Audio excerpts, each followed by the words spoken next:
Buenas tardes, República Dominicana. Gracias por estar con nosotros y bienvenido a una nueva entrega de su programa La Hora de Consuelo. Gracias por la sintonía y buen provecho.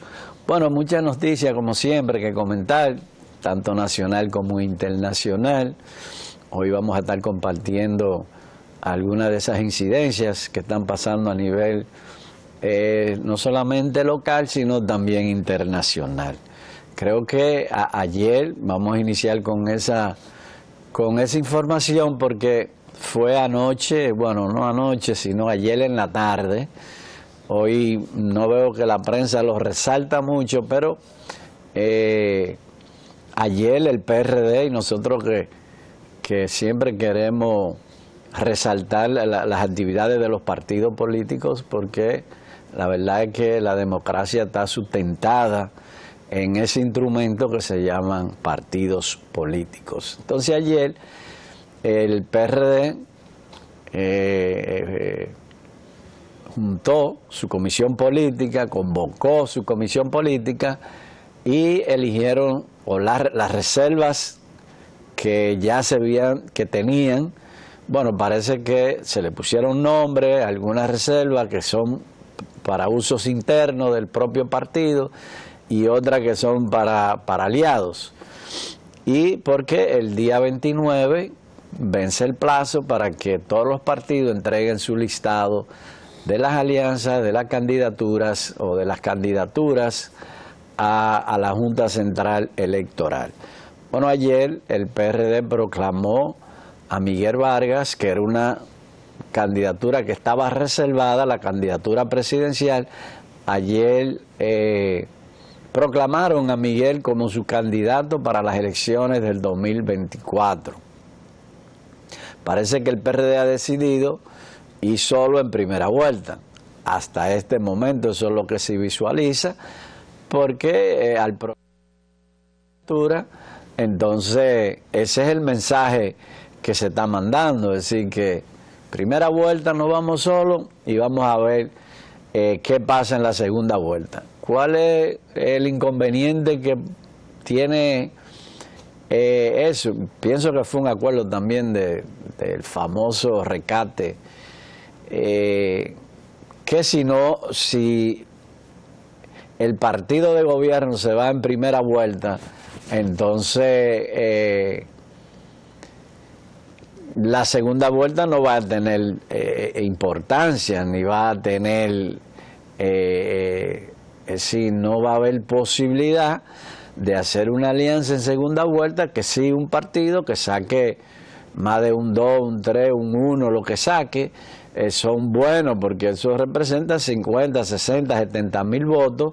En una segunda vuelta todos los votos son necesarios, porque hay que ganar con el 50 más 1.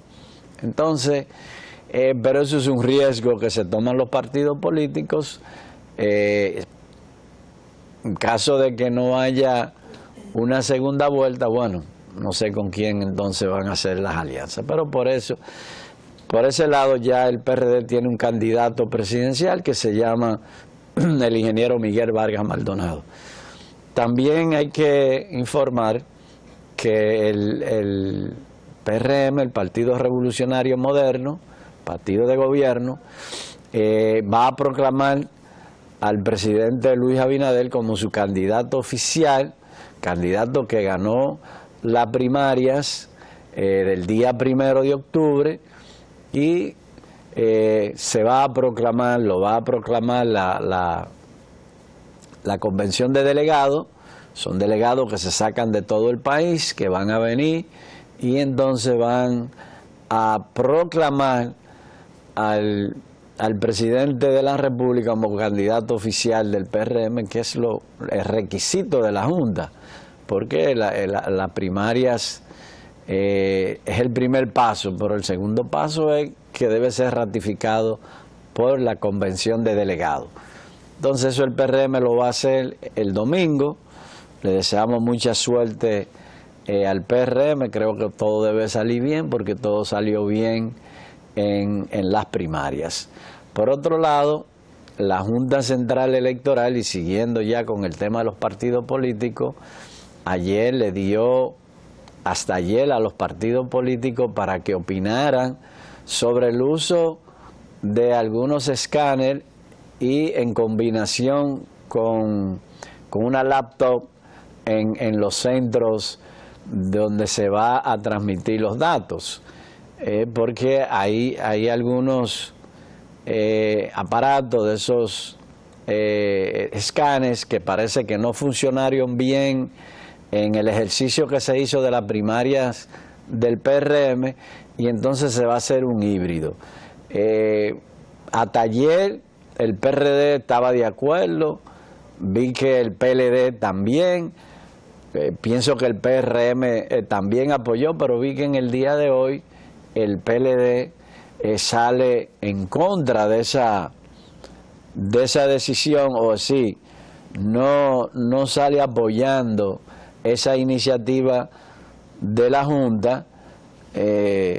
Yo la verdad es que no le veo trascendencia, porque lo único que eso va a hacer, a mi humilde opinión, es agilizar un poco el trámite de los datos, pero finalmente hay gente que dice, no es verdad, que la computadora, la laptop se presta, pero primero el conteo se va a hacer manual.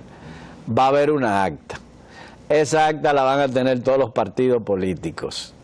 Lo que los partidos políticos tienen que organizar sus estructuras electorales para que en cada centro de votación, en cada mesa, el delegado lleve esa acta al lugar correspondiente, donde se está haciendo el conteo, en los centros de cómputo, los centros de acopio que montan todos los partidos, porque todos los partidos tienen centro de acopio y de ahí van al centro primario, vamos a decir, al centro de cómputo que tienen generalmente aquí en la capital, pero en todo el país tienen centro de acopio para esas actas, y ya esa acta fácilmente con un celular usted le toma una foto y la manda y ya.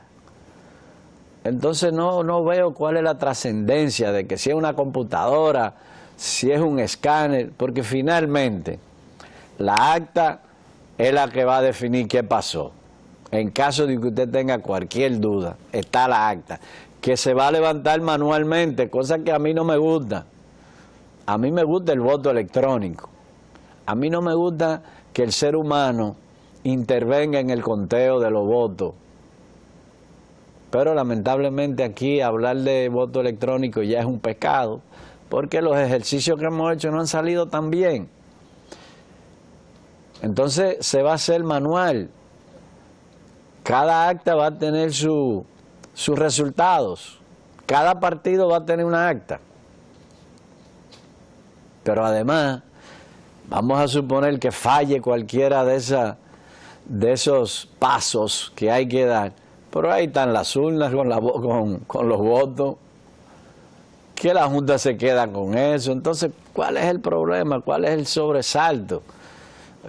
No entendí, no sé qué alega la fuerza del pueblo, pero la verdad es que yo no le veo trascendencia a que se utilice una laptop, se utilice los escáneres, porque la verdad que salir a comprar, a gastar más dinero, aunque se van a gastar en la laptop también, pero seguir gastando más dinero en instrumentos electrónicos que finalmente no dan resultado, porque hay que decirle, los escáneres en el 16, en las elecciones del 20, las municipales no dieron resultado. Finalmente, en mayo tuvimos que ir con el voto manual, y el conteo manual y todo manual, y la transmisión manual. Entonces, ahora tenemos una experiencia, se hizo un ensayo ya con las primarias del PRM, que fue el único partido que hizo primarias y que utilizó los equipos de la Junta Central Electoral, porque no lo utilizó la Junta, que fue la que manejó, montó y administró el proceso.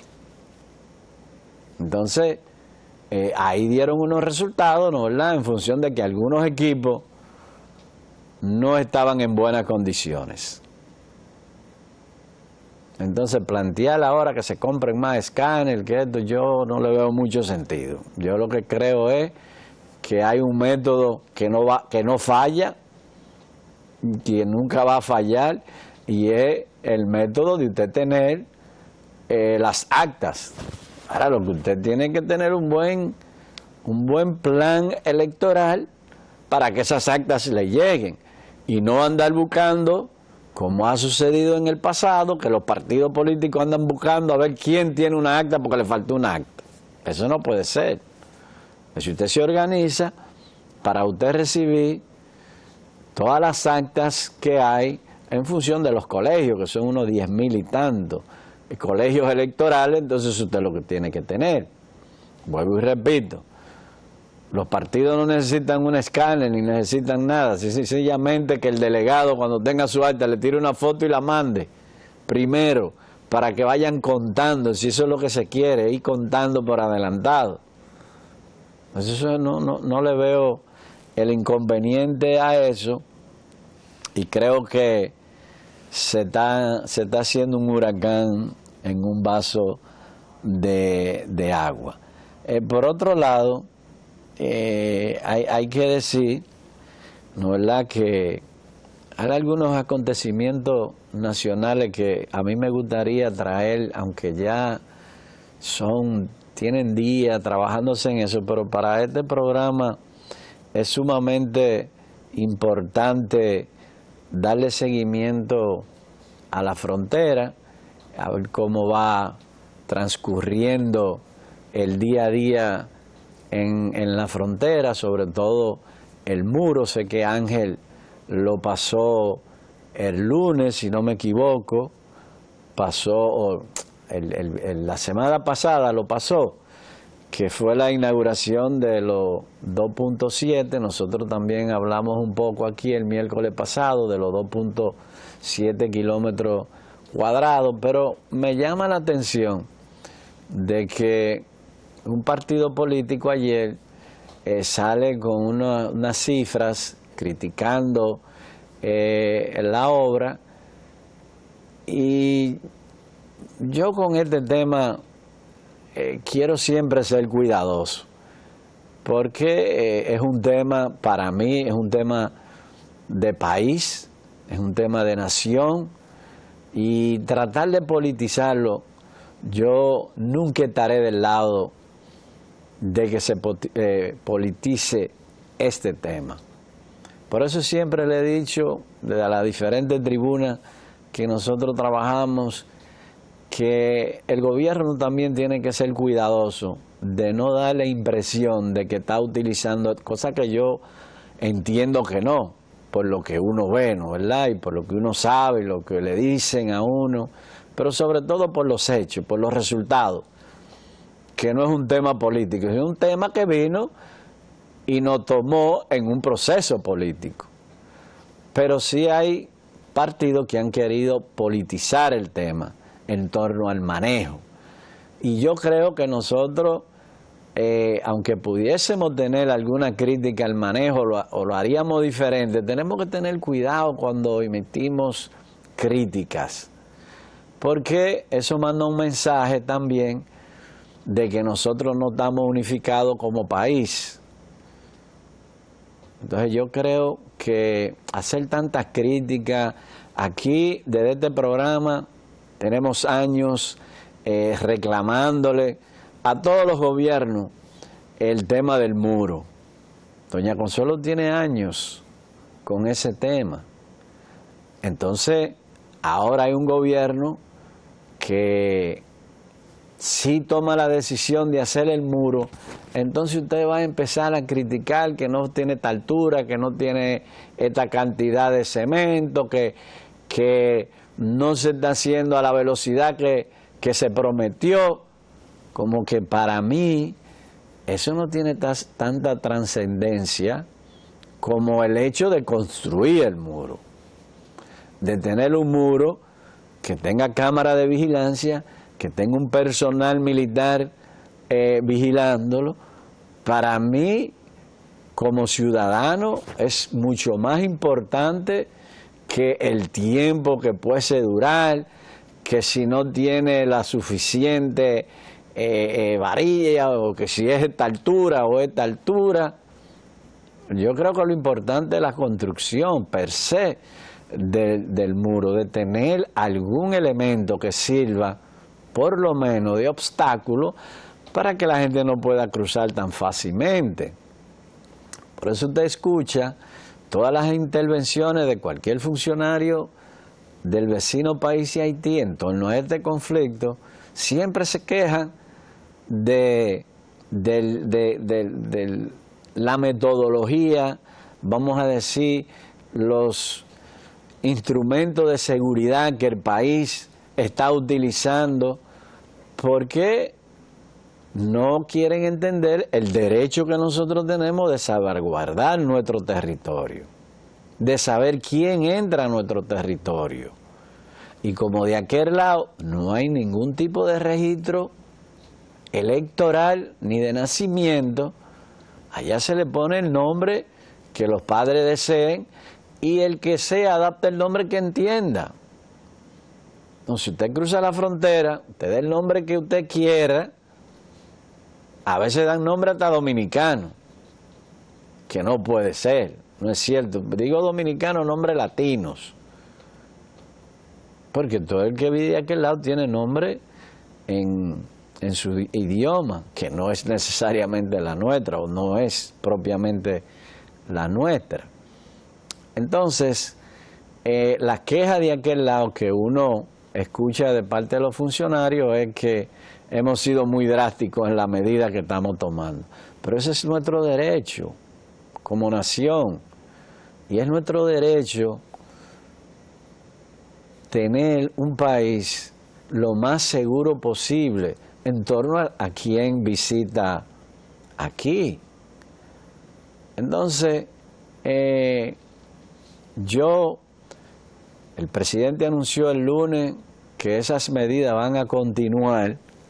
Yo estoy, mira a ver, Joel, si tenemos fílmica de la inauguración, para que pasemos algunas imágenes de la inauguración. Entonces decía que lo importante es que nosotros tengamos nuestro territorio asegurado y que sepamos quién entra, independientemente del nombre que dé, porque usted puede dar cualquier nombre, perfecto. Ahora, sus huellas digitales son únicas, El día que usted lo apresan, y más con esta nueva tecnología, herramienta que está utilizando la policía, que yo he visto casos de gente, porque eso era lo normal aquí, poner una fianza y desvincularse del proceso. Eso era común. Pero ¿qué está pasando ahora? Que ahora cuando paran algunos ciudadanos, entran los datos, sale que tiene un proceso abierto. Entonces usted puede darle el nombre que quiera, pero cuando le tomen la huella, va a aparecer a quién se le tomó esa huella. Entonces eso es importante.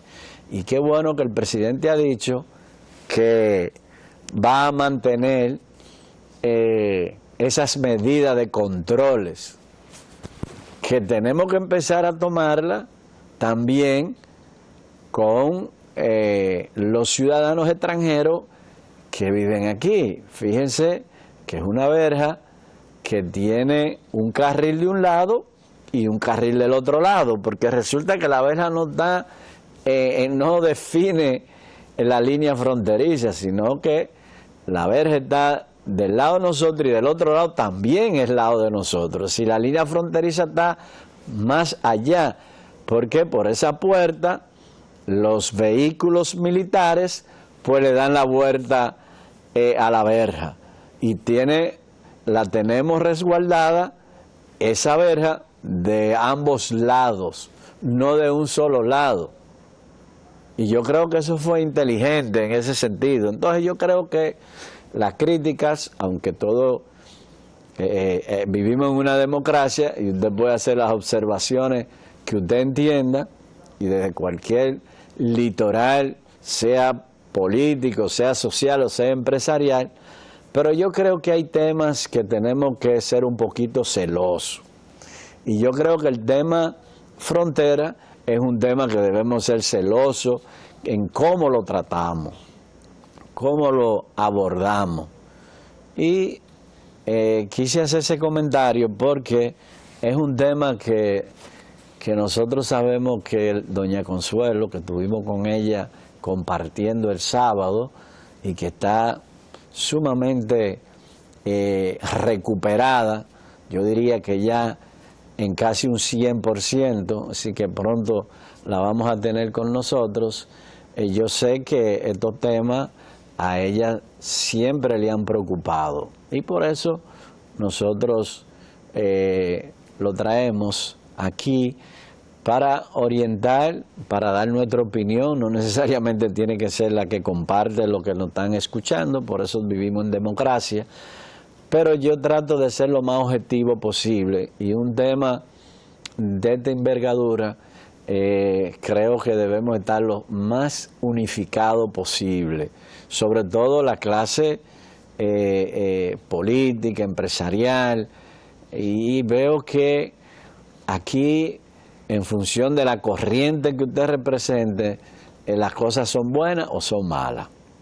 Aquí hay comunicadores que vivían reclamando la solución a un tema y después que un gobierno asume esa responsabilidad de ese tema, entonces cambian totalmente porque los intereses políticos ya no coinciden con ese tema o por lo que sea, y así no debe ser.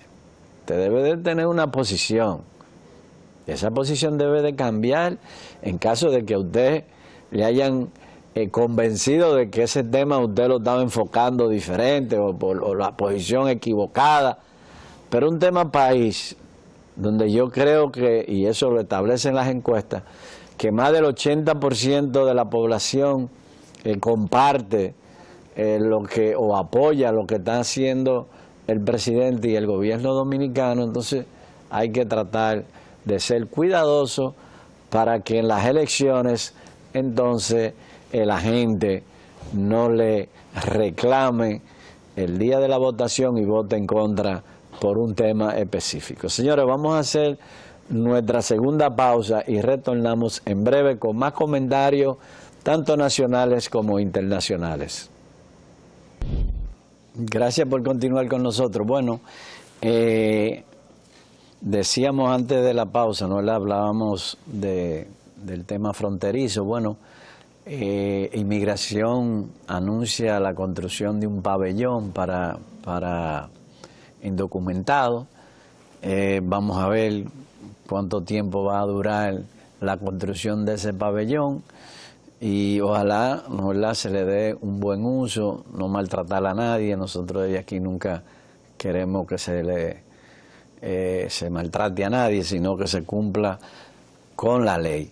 Bueno, en materia electoral, para seguir un poco lo que iniciamos en este tema, veo que el Tribunal Superior Electoral tiene un trabajo por realizar, porque las encuestas, que es un método de la cual yo no comparto mucho, y no la comparto porque yo creo que las encuestas, aunque está en el menú que la ley, ¿no, verdad?, dispone o pone a disposición de los partidos políticos, es una herramienta que a mí no me gusta mucho, porque es una herramienta de trabajo.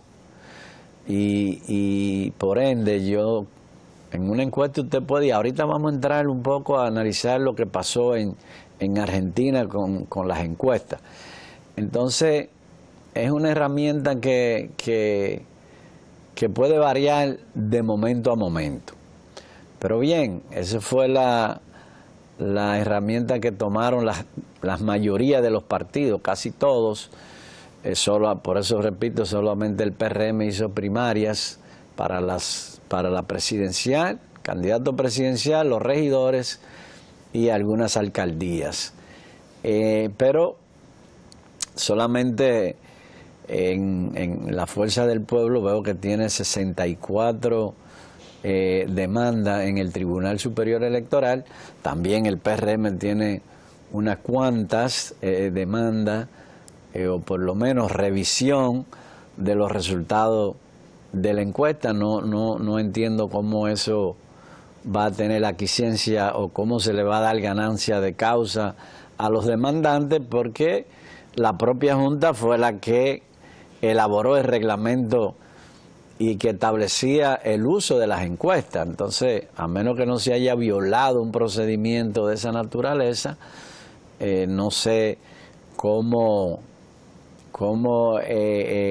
no avalar los resultados que dieron las encuestas. De todas formas, ahí hay un trabajo amplio que tiene que hacer la Junta o el Tribunal, que no es una Junta, las Juntas son miembros, estos son jueces, el Tribunal Superior Electoral. Para eso está, eso anteriormente era el Tribunal Contencioso, sí, la parte contenciosa de la Cámara de la Junta Central Electoral, pero ahora es un tribunal.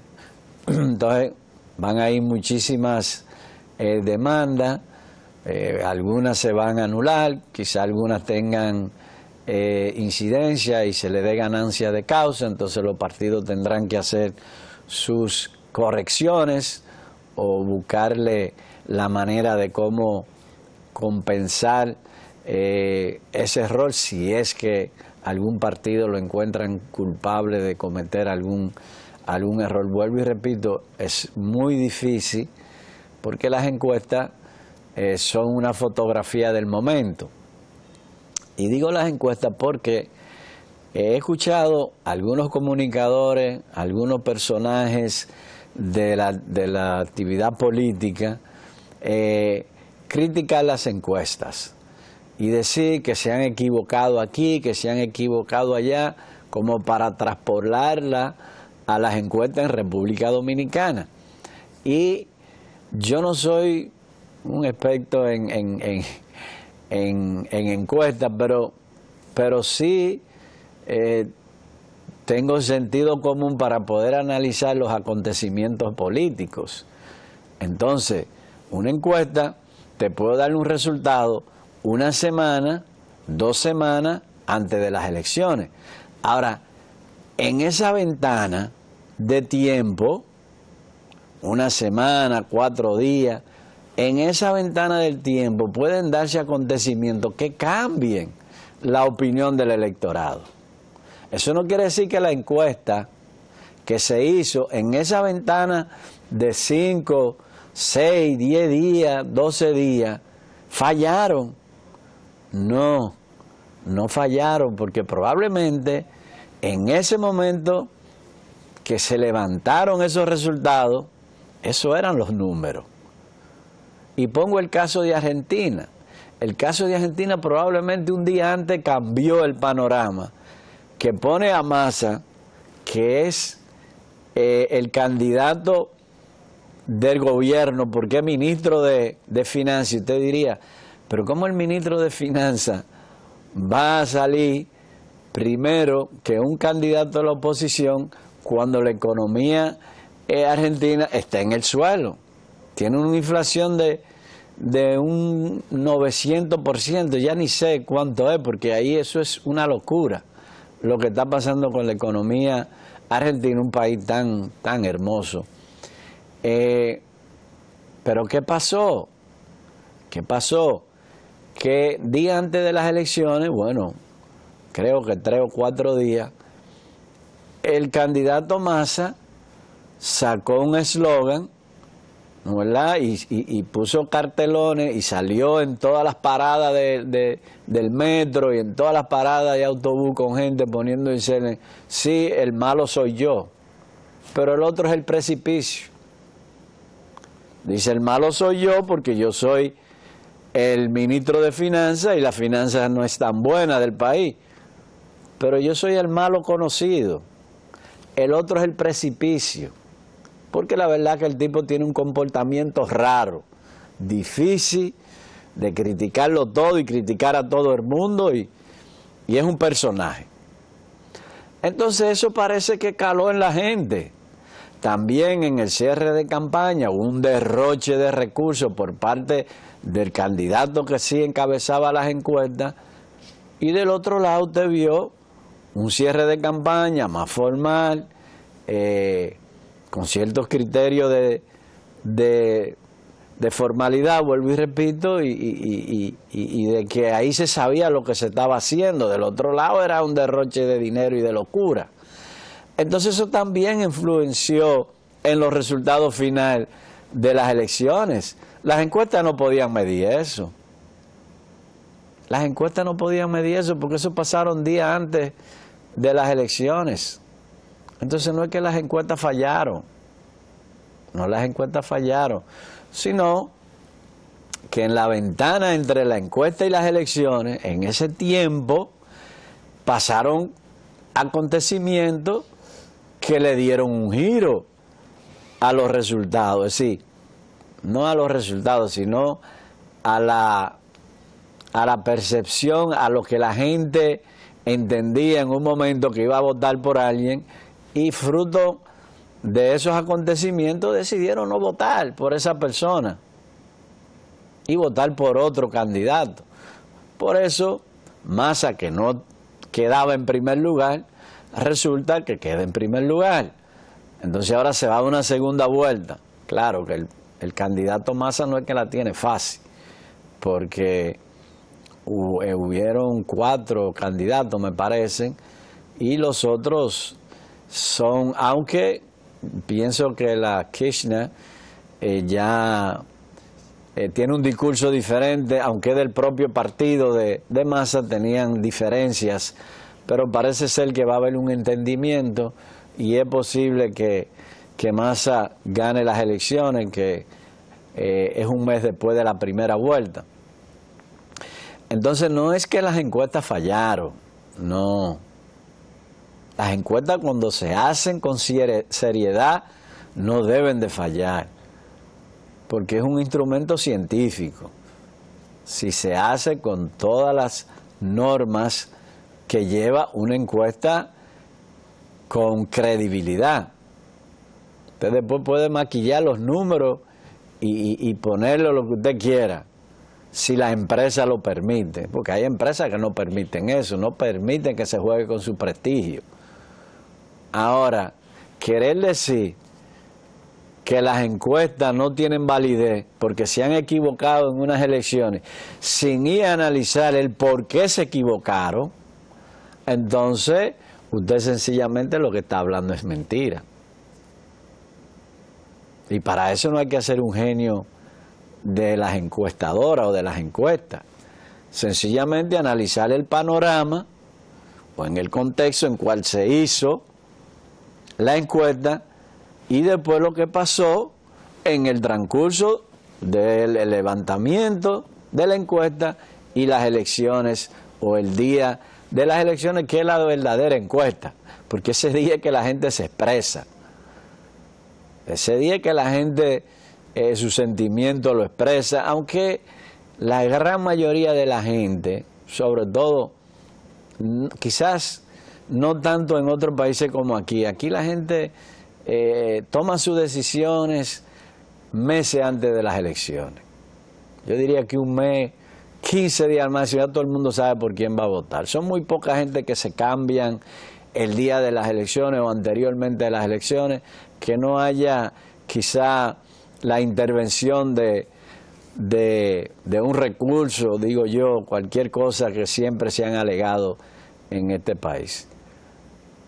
Pero hay países donde el electorado reacciona diferente y donde a último momento todavía no tienen una decisión clara. Son los famosos indecisos, que se deciden al final de la contienda. Pero fíjense que aquí, o el día de la contienda, pero fíjense aquí que los indecisos en las encuestas siempre son pocos, un 1, un 2%, dependiendo el nivel de elección. A la presidencial son muy pocos.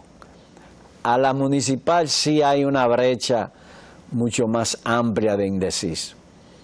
Pero en muchos países los indecisos llegan a un 8, un 10%, un 7, un 5%. Y hay gente que probablemente digan, bueno, yo voy a votar por fulano, pero pasa un acontecimiento que le cambia de opinión, como decíamos ahorita, y entonces eso va a variar los resultados.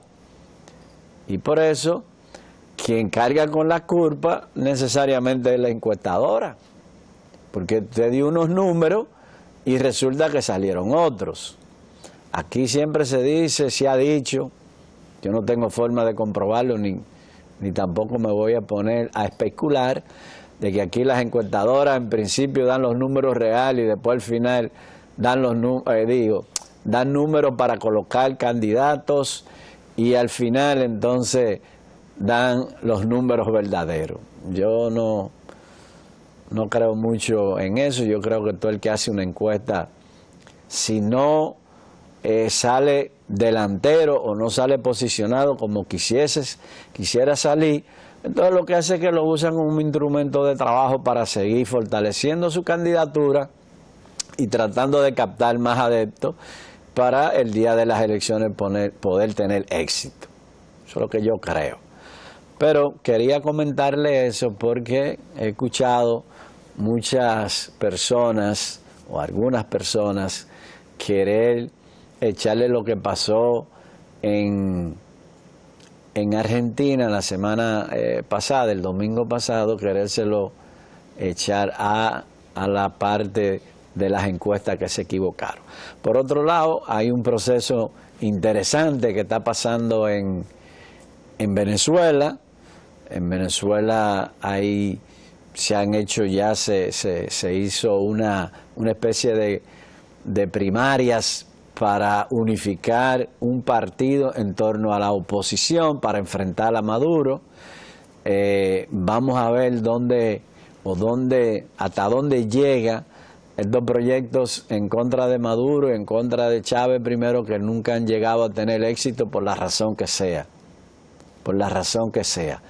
Pero parece que la intervención de los norteamericanos, flexibilizar un poco las medidas de restricciones que le tenían al gobierno de Maduro y a algunos personajes del gobierno de Maduro, el gobierno norteamericano ha flexibilizado, porque el gobierno norteamericano toma decisiones en función de sus intereses del momento. Vamos a estar claros, son sus intereses del momento. Y ahora los norteamericanos se ven, porque han agotado sus reservas, prácticamente se ven en la necesidad de tener petróleo, y Venezuela tiene una gran reserva, entonces han flexibilizado, pero también Venezuela ha tenido que hacer algunos compromisos en torno a darle libertad a algunos presos políticos que tenían, y también comprometerse a hacer unas elecciones ya con candidaturas de la oposición. O Maduro parece que está muy convencido de que puede ganar, o no sé qué tendrá debajo de la manga, pero la verdad que la señora esta, y se está dando un fenómeno ahora mismo en América Latina, con lo que está pasando en Venezuela, con la candidata que todo luce ser que va a enfrentar a Maduro, y en México, que hay dos mujeres que son las que tienen posibilidad, porque son de los dos partidos más fuertes, de Morena y de la oposición, el PRI, el PRD y otros partidos, son las que más posibilidades tienen, son la 1 y la 2, son la puntera, son las dos candidaturas punteras, y son mujeres también. Así que en América Latina hay un giro hacia la mujer como candidata. Entonces vamos a ver qué pasa en esos dos países que tienen ahora mismo este fenómeno que está sucediendo en el momento. Venezuela y México, que son los dos países que uno está visualizando con candidaturas con mucha posibilidad de llegar a dirigir ese país, que una mujer dirige ese país, que no sé si en Argentina, en Venezuela pienso que nunca ha dirigido una mujer, y en México también, Pero vamos a ver qué va a pasar con estos resultados. Señores, ya llegamos al final del programa. Solamente nos resta darle las gracias por haber compartido con nosotros estos 55 minutos de la tarde y desearle un buen provecho y que mañana estén con nuestro compañero Ángel Acosta, que estará aquí a partir de la 1 de la tarde en su programa La Hora de Consuelo. Buenas tardes.